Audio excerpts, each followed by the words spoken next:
The most obsolete idea is go to school, get a job, work hard, save money, get out of debt, and invest for the long term in the stock market. See, why would you save money when they're printing trillions of dollars? The gap between the 1% and 99% is massive. You see, it's not just money. You have to step back and look at the bigger picture. So what do you do? In every one of us is a poor person. There's still a poor person inside me. There's also a middle class person. And the middle class person wants security. They want that steady paycheck. And there's a rich person. And they're all inside of us except that it's not taught.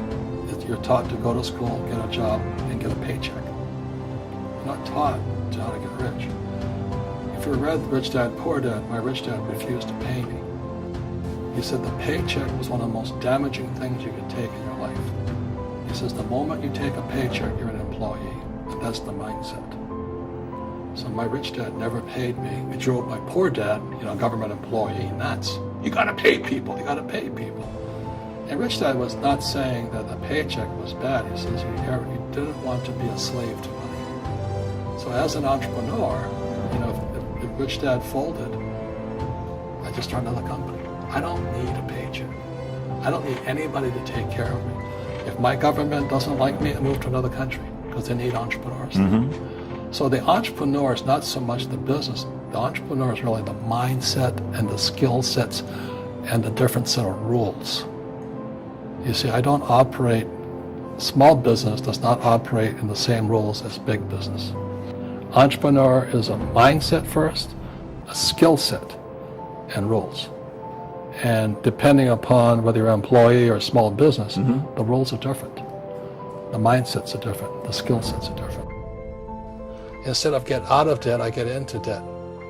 I just refinanced $300 million in debt. I went from 5% to 2.5% interest. I made a fortune. Every month, more money comes in because my cost of money has gone down. So while some financial experts are saying get out of debt, I'm saying learn how to use debt. See, when I came back from in Vietnam in January of '73, the first thing my rich dad said to me was go to school to learn how to invest in real estate. It wasn't real estate, it was how to use debt and taxes. Debt and taxes make the rich richer. Debt and taxes make the poor and middle class poorer. So all the rich guys who are doctors or lawyers or, those guys, they're getting creamed. They don't know why. Doctors are getting creamed. Oh yeah, they're making more money, but the take home is less. Sure. My doctor just yelled at me. He's happy. He says, "Oh, guess what? I finally made $1 million." And I said, "Yeah, this was just 3 weeks ago."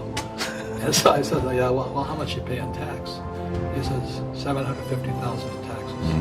So his net was about $400,000. That's not bad. But when I make $1 million, I keep $1 million. And the reason is because I don't make it by working for money. See, if you work for money, you're taxed. So that's why lesson number 1 in Rich Dad, Poor Dad is the rich don't work for money. What we do instead is we create businesses as entrepreneurs. We acquire real estate. I don't invest in the stock market. Okay? So the reason is because as entrepreneurs, I have more control over my income, how much I make, and how much I pay in taxes. And because I'm an entrepreneur as well as an investor in real estate, I pay 0 tax.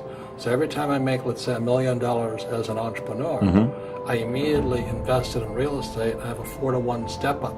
So I put $1 million in real estate. I get $4 million from the bank. That's why I love banks. But the banks are screwing everybody else. Terrible, but it's good for me. That's why you say when you print, it's good for you, but when you print, it's bad for people that work for money. Because when you print, savers get creamed and people who work for money get creamed.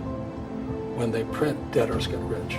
You see, debt and taxes make the rich richer, and debt and taxes make the poor middle class poorer. So when we have obsolete ideas, we get obsolete results. So what's happening for most people, the idea of going to school, getting a job, working hard, saving money, getting out of debt, buying your house because it's an asset, investing for the long term, is obsolete. The world has changed. The world changed in 1971 when President Nixon took us off the gold standard and money became debt. Today, the banks are charging you interest to save money. In other words, the banks don't want your money because they've printed too much of it. And that's why there's this bubbles in stocks and bubbles in real estate and all this. People are dumping the cash. Because as I said in here, savers are losers and cash is trash. And yet people want a high-paying job. Well, that's an obsolete idea. Get out of debt is an obsolete idea. You should learn how to get into debt, how to use debt to get rich, and they'll never teach you about taxes. The reason the 1% is way up here and the 99% are going this way is because when you print money, two things happen: inflation and taxes. It's crushing them. And any entrepreneur thinks, I'm just going to make money, I'm going to start a business and make a lot of money, because as we talk about, they really have got to smell the roses, man. You know, that's not what the real entrepreneurs are doing. Most entrepreneurs, there's 28 million small business owners in America. 24 million are what are one-person entrepreneurs. They're called non-employee entrepreneurs. So and that's what happens is when people don't really understand what an entrepreneur does. So most people are self-employed, but they're not really entrepreneurs. The self-employed pay the highest taxes of all, and nobody tells them that. Yeah, it's also called the entrepreneurial spirit. But what we were actually talking about was there's no such thing as a bad economy. You know, there's external, you and I, we all have an external economy, but we also have an internal economy. And the willpower is to change our internal economy. So for me, I can see the good and I can see the bad. I don't really give a damn because I'm going to be rich anyway. But a poor person with a poor personal economy, all they're going to see is a bad economy because they don't know how to make money in any economy. And a middle class person, they have a middle class economy. You know, what they want is a nice house and a steady paycheck and the job and the car. And so when you take their job away, to them, that's disaster. Well, since an entrepreneur doesn't have a job anyway, it's no big deal. So all I'm saying to people, and it's what Bucky Fuller taught me, is always two sides, you know what I mean? Unity is plural, at minimum two. So if you think the economy is bad, it's because your economy is bad. If you think that steady, employment is important, then you'll see an economy without jobs. Your economy. Your economy DNA versus the external economy. Got it. What you control versus what you can't control. I can control. Yeah, Sure. It's called an internal focus versus an external focus. So the real entrepreneur has an internal focus. That if they fall down, they say, "Oh, this is good, because I'm going to go up higher." You know, the average person will fall down and say, "Oh, I'm going to take some Prozac," or somebody has a mistake. Oh, the mistakes don't matter. Well, mistakes matter. It means you didn't know something. But a real entrepreneur, whether they fall down, they always can go up. They can stand back up and go higher.